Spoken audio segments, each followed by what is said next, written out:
네, 더불어민주당 경기도당 대변인이신데 정치적 무게감이 일개 시도당 대변인에 국한되지 않는 분입니다. 김지호 대변인 어서 오세요. 반갑습니다. 저분 네. 한마디가 결국에는 저 이재명 대표의 어떤 진심을 담고 있는 거 아니냐 뭐 이렇게도 굉장히 피곤하시겠어요. 뭐 그거는 아니고요. 근데 그렇게 보잖아요, 사람들이. 근데 이제 사람들이 좀 오해를 하시는 거죠. 저는 이제 네.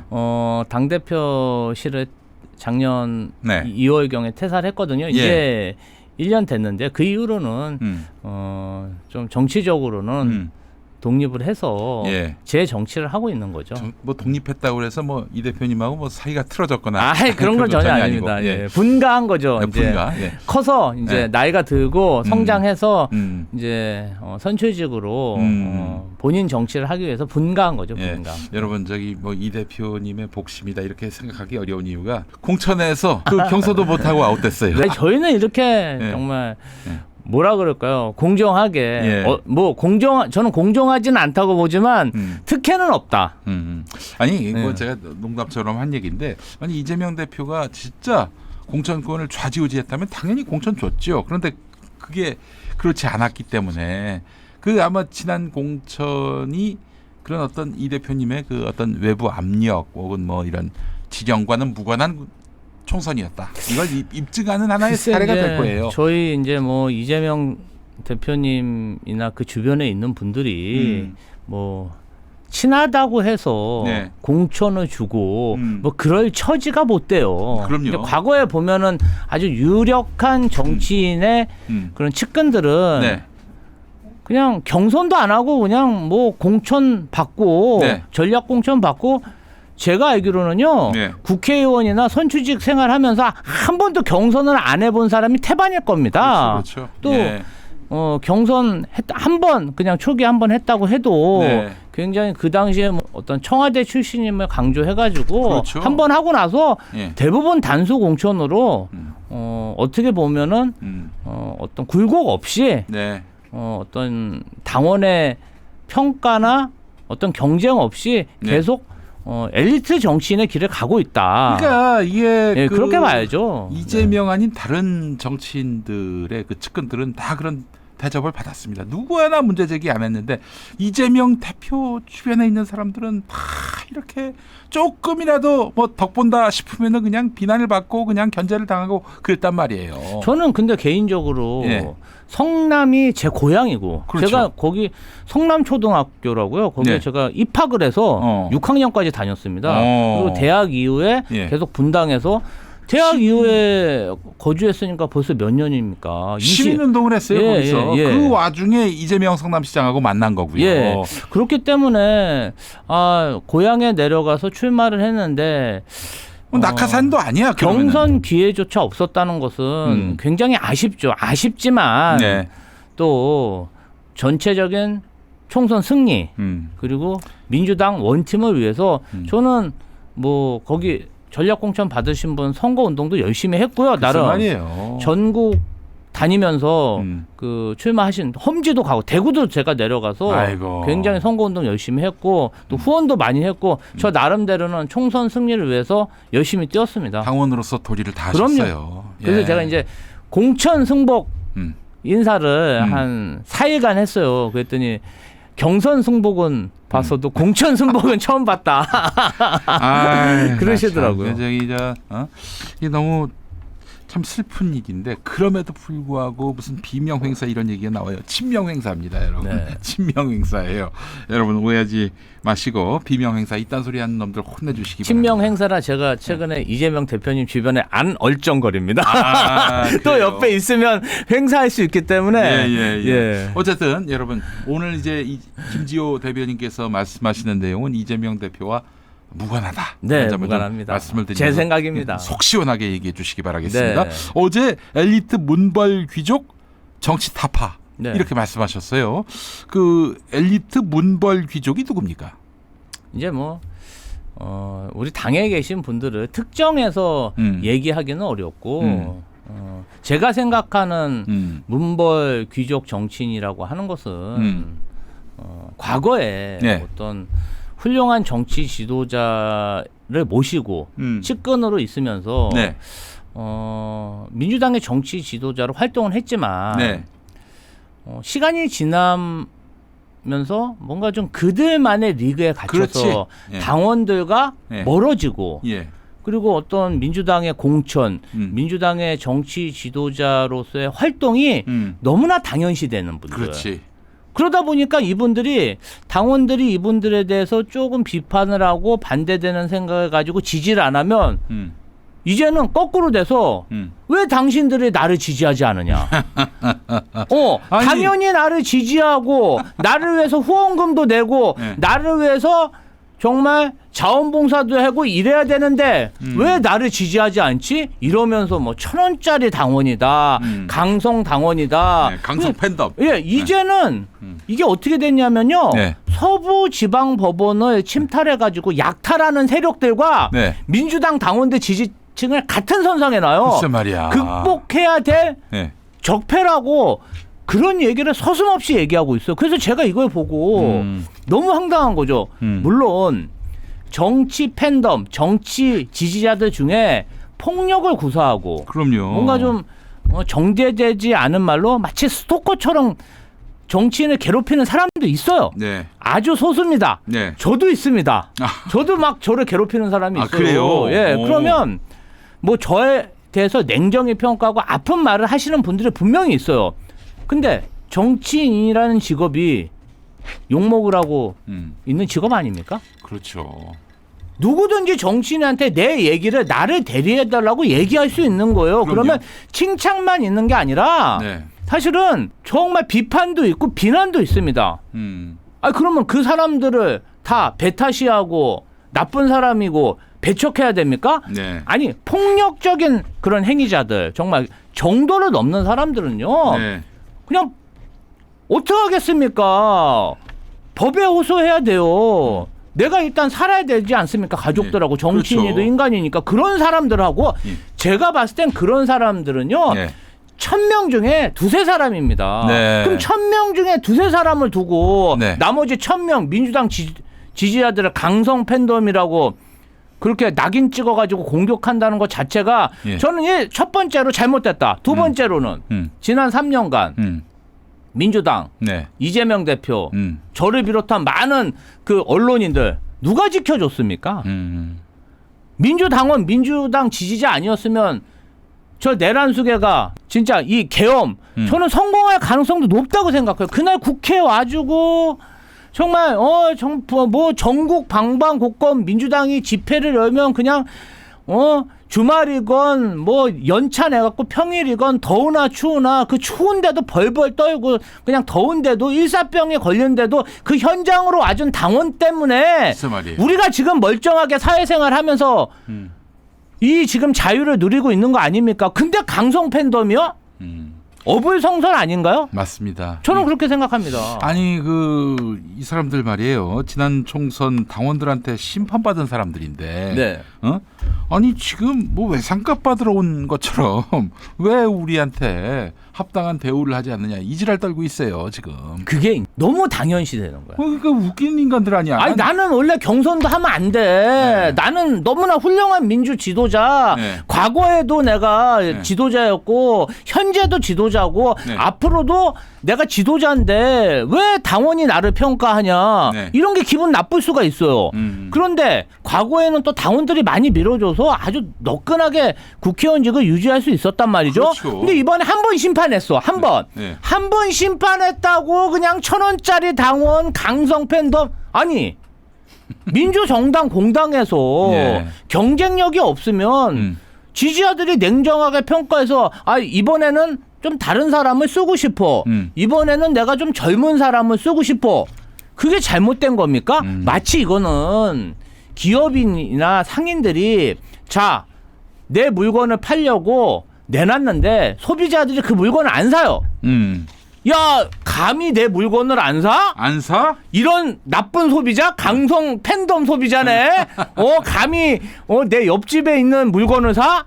그거랑 똑같은 거예요. 깡패가 되는 거예요, 깡패가. 저는요 어떻게 보면요, 예. 그 고관 대작을 하셨던 그 정치 엘리트들의 어리광이라고 봅니다. 알겠습니다. 예. 아니 그러니까 한 20년 당내에서 기득권 세력이었던 자들이 뭐 지금 당원들에 의해서 그 완전 배척을 당했어요. 엉망진창 뭐 무의도식 이런 정치를 했기 때문이죠. 성과를 보여준 게 있어야지. 성과 보여줬죠. 어떤 성과? 성과 보여줬죠. 이번에 공수처 보십시오. 아니 그리고 연동형 비례제 보십시오. 네. 저는 그래도 공수처 믿었어요.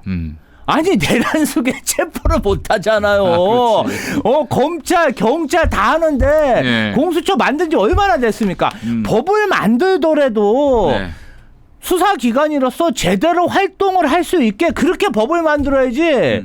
공수처 뭡니까? 정말 그 뭐 고기 빼고 뭐 뼈 빼고 그 지금 사골고기라고 먹으라고 갖다 놓은 거예요. 뭐 건져봐야 물밖에 없는데. 국민들이 공수처법이랑 예. 연동형 비례제 통과시키고 정치 개혁하려고 하고 검찰 개혁하려고 얼마나 많은 지지를 해줬어요. 글쎄 말이에요. 근데 결과물이 뭡니까?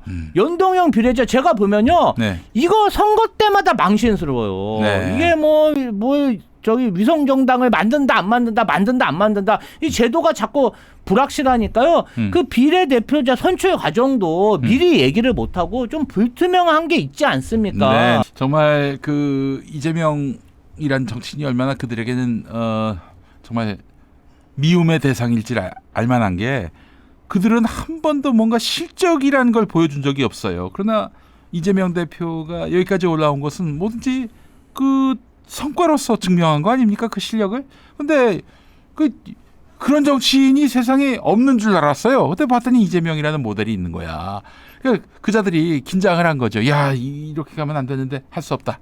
이제는 이재명 악마화만 하자. 지금 그러고 있는 거 아닙니까? 일단은 우리 당내 인사들이 이재명 대표에 대해서 악마를 하고 있는 것 같지는 않아요. 옛날엔 했지. 예, 옛날에 너무 과거에는 했지만 지금 이제 두각을 나타내면서 이야기하시는 분들은 이제 어떻게 하든 이제 탄핵이 확실시 되고 네. 대선 기간이 짧지 않습니까? 예. 그러면 이제 한 석 달로 뭐 2달 반 후에 네. 대선이 이루어질 텐데 네. 내가 너무 시간이 없다. 네. 그런데 이재명 대표가 대선에 나올 가능성이 높다 보니까 네. 상대는 저렇게 네. 당 대표고 네. 또 국민적 지지를 받고 있는데 언더독으로서 이제 비판을 하면서 본인의 어떤 정치적 주가를 높이기 위한 네. 그러한 전략이라고 봐요. 사실 저는 그런 비판 자체는 나쁘게 보지 않습니다. 다만 아직 탄핵이 끝나지 않았잖아요. 네. 지금 내란 수계가 호시탐탐 용산으로 돌아오려고 갖은 수를 다 쓰고 있지 않습니까? 그렇죠. 오죽하면 그냥 법원까지 침탈하고 헌법재판관들에 대한 그런 뭐 테러를 네. 협박을 연상시키는 그러한 폭도들이 있는 거 아닙니까? 대한민국에. 그렇죠, 아직 그렇죠. 불안한 상태고 네. 또 이재명 대표의 현재 신분 자체가 네. 어떻게 보면 당대표, 당을 대표하지 않습니까? 그럼 그 예우에 맞게 예. 그리고 시간을 두고 네. 지금은 1등 주자를 끌어내릴 때가 아니라 예. 합심을 하고 윤석열 내란수기가 싸운 이후에 그 이후에 예. 뭔가 본인의 모습을 뭐 비판을 하든 찬성을 하든 두각을 나타내야 되는데 너무 좀 이르다. 이 부분을 지적하는 거지. 네. 이 부분에 경쟁을 하려는 태도나 자세는 뭐 저는 그렇게 비판하고 싶지 않아요. 정치인이면 경쟁해야죠. 네, 그렇죠. 네. 근데 예전에 이재명 대표도 2017년 대선 때 경쟁한다고 나서서 그 경쟁 후보였던 문재인 후보에 대해서 강도 높게 그럼 비판하고 질타를 했더니 경선 기간 중이었잖아요. 그 자리가 뭐 덕담하러 나오는 자리는 아니잖아요. 그렇죠. 그런 때 비판해야 되는 거죠. 장이 열렸을 때 물건을 팔아야지. 그렇지. 장도 서기 전에 물건 팔려고 하니까 예. 그거는 좀 잘못된 전략이다. 조금 지적하는 거죠. 자, 근데 그렇게 당시에는 당연히 해야 될 경쟁을 했는데 8년 동안 이 친문들이 이재명 대표 물어뜯고 말이죠. 그래왔단 말이에요. 자, 이제는 사람 이름을 거명하면서 한번 좀 이야기를 나눠봤으면 좋겠습니다.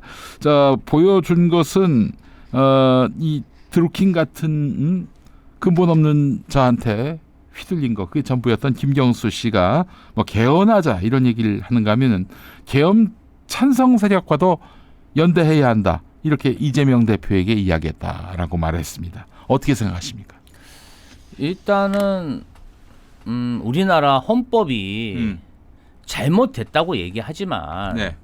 그 헌법 때문에 예, 그렇지. 이번에 우리가 내란을 막은 거 아닙니까? 국회가 계엄을 해제할 수 있다. 이 조항 때문에 이 대한민국 요거 민주주의가 아주 그냥 수호됐어요. 잘 구성된 그 잘 만든 헌법 때문에 윤석열 내란 수계가 계엄에 실패하고 내란에도 실패했기 때문에 그런 부분은 좀 생각해야 될 것 같고요. 정치적 화두로서 뭔가 공화국의 틀을 바꾸기 위한 그런 변동성을 가져야 된다. 저는 언더독으로서 할 수 있는 얘기라고 생각해요. 다만 이것이 막 어떻게 포장돼 가지고 제가 이제 그 비주류 의원들이 개헌에 대해서 얘기하는 것을 들어보면은 태반은 내각제 하자는 거예요. 그렇지. 태반은 내각제인데 1시간 동안 뭐 이 얘기하고 저 얘기하고 막 하다가 나중에 보면은 내각제야. 그러니까 내각제라는 말은 안 하고 그 두 번 다시 이런 비상계엄이 없도록 하기 위해서 권력제도를 바꿔보자. 내가 뭐 내각제란 말은 안 해 처음부터. 맨 나중에 다 들어보면 내각제 하자는 얘기야. 그러면 김경수 지사님이 개헌은 내각제를 하자는 건지 그런 부분에 대해서 구체적인 얘기를 좀 해야 되고 지금은 좀 불명확하잖아요. 두 번째는 내각제를 하자는 것은 그러한 내각제를 추진하고 이야기하시는 분들의 특징은 대부분 나는 대통령 할 가능성이 없구나. 그러면 내가 국민적 지지를 못 받으니까 뭔가 의회에서 국회의원들과 짬짬이로 권력을 좀 나눠 먹겠다. 이러한 사람들이 좀 많지 않습니까? 하도 늙어 죽을 때까지 내가 행사하겠다 이런 생각들이 있는 거잖아요. 그렇죠. 역대 보면은 국회의장님들 중에 그런 사람들이 많았어요. 내가 국회의장이라는 최고의 영예를 받았는데도 더 권한을 갖고 싶고 더 국회의원직을 유지하고 싶고 뭔가 내각제를 통해서 행정부의 권한까지 내가 가지고 싶다. 근데 우리 국민들이 그걸 원하지 않고 있지 않습니까? 그러니까 사실 그 자리까지 가면은 내가 국무총리도 했고 뭐 국회의장도 했는데 그 대통령 못할 게 뭐가 있냐 이런 생각을 하고 있는. 근데 국민들만 몰라줘. 국민들만 몰라줘. 당원들만 몰라줘.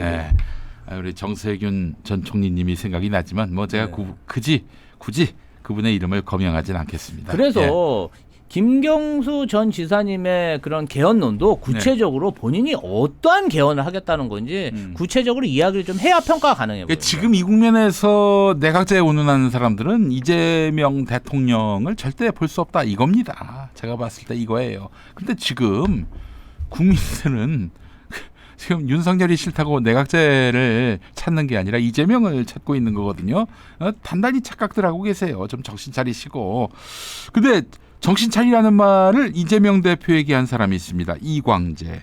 이광재를 위해서 우리 김지호 대변인께서 쾌히 승복하고 또 선거운동까지 지원해 주셨는데 이재명 대표에게 정신 좀 차려라 이런 말을 했단 말이죠. 이건 이 지금 지원금 25만 원, 전 국민 지원금 25만 원. 이것을 도입하려고 하니까 이광재 씨가 그렇게 제동을 걸었습니다. 어떻게 보십니까? 제가 그래서 주말에 좀 전화를 한번 드렸어요. 전화를 했어요? 네, 전화를 직접 드려서 우리 이광재 위원장님의 페북 글은 제가 며칠 전 것도 봤고 이번 주 것도 봤다. 그런데 민생지원금에 관한 이야기 또 이재명 대표에 대한 리스크 말씀하신 부분에 대해서는 제가 좀 이견이 있다. 그래서 저는 어쨌든 성남이라는 제 고향이기도 하지만 이재명 대표의 정치적 고향이자 실제 고향이기도 합니다. 그렇죠. 이곳에서 정치를 하고 이재명 대표의 정치 철학, 정치 노선을 따르는 민주당의 정치인으로서 이 부분에 대해서 좀 이견이 있기 때문에 제가 공개적으로도 비판을 할 수 있다, 비판할 생각이다 말씀을 드렸더니 뭐 그러한 것은 좋은데 좀 오해가 있는 것 같다. 이제 뭐 정신 차려라 이것은 이재명 대표를 얘기한 게 아니고 그 중에 보면은 이제 반도체 특례법에 주 52시간 특례에 관해 지지하는 이재명 대표에 지지하는 내용도 있다. 실제로 그렇게 있어요. 본인은 민생지원금보다는 거기에 좀 중점을 둬서 얘기한 거고 그리고 그런 것들이 좀 조중동에 의해서 좀 왜곡이 있다. 이렇게 뭐 설명을 하시더라고요. 그리고 본인은 이재명 대표와 정치를 같이 하고 민주당의 그런 정권 재창출에 정말 도움이 되고 싶은 생각이다. 네. 그래서 오해를 안 했으면 좋겠다 얘기를 하셔서 네. 제가 이제 상당 부분 어제 제가 입장을 냈는데 이광재 위원장님과 뭔가 좀 배치되는 그런 얘기보다는 제가 팬덤 정치에 관한 얘기를 더 많이 여기를 적었어요. 그래서 일단은 이광재 위원장님이 그렇게 말씀을 하셨기 때문에 네. 좀 지켜봐야 될 것 같습니다. 네. 알겠습니다. 예. 그동안 걸어왔던 행보들을 보면은 대략 견적이 나오지 않나 싶은데 우리 저 이광재 위원장이 정말 이재명 대표에게 도움이 되고자 한다면은 가만히 계시면 되겠습니다. 저 가만히 있는 것도 도와줄 수 있는 거예요. 예, 뭐 꼭 가만히 있으면 아무 일도 안 하는 것처럼 이해하는 사람들이 있는데 꼭 그렇진 않습니다. 예. 저 이제 또 정치라는 게 또 지역에서 같이 하는 정치인이면은 뭐 조금 이제 견해가 이런 게 틀려도 직접 소통하면서 네. 또 설명도 듣고 멋있네요 그 부분은. 예. 멋있어요. 예, 그런 게 좋습니다. 예, 네. 김지호 대변인이 전혀 다른 정치를 하고 있어요. 생각이 다르면 그냥 어디 SNS에 먼저 이렇게 이야기하는 것이 아니라 네. 그 발언 당사자하고 직접 통화를 해서 이거는 좀 잘못 말씀하신 게 아닌가 이렇게 견해를 밝히면서 소통하는 정치인이네. 잘 우리. 설명을 해주시더라고요. 그래서 네. 저도 좀 오해는 풀렸습니다. 그런데 그 적어도 그런 워딩이 그 언론 매체 제목으로 나갈 때는 이렇게 나갈 거라는 계산은 다 했을 겁니다. 이광재쯤 되는 정치인은요. 이 바닥은 이 바닥에는 우연이란 게 없어요. 예, 다 그렇게 언론이 받았을 줄 알고 그런 격한 표현을 또 쓴 게 아닌가 하는데 네. 하여튼 뭐 우리 이광재 위원장은 대선 때까지 좀 가만히 계시면 좋겠다. 본인이 대선에 뜻이 있나요? 뭐 그것까지는 아직 모르겠어요. 예, 그것도 좀 참아주시고 네. 부탁드리겠습니다.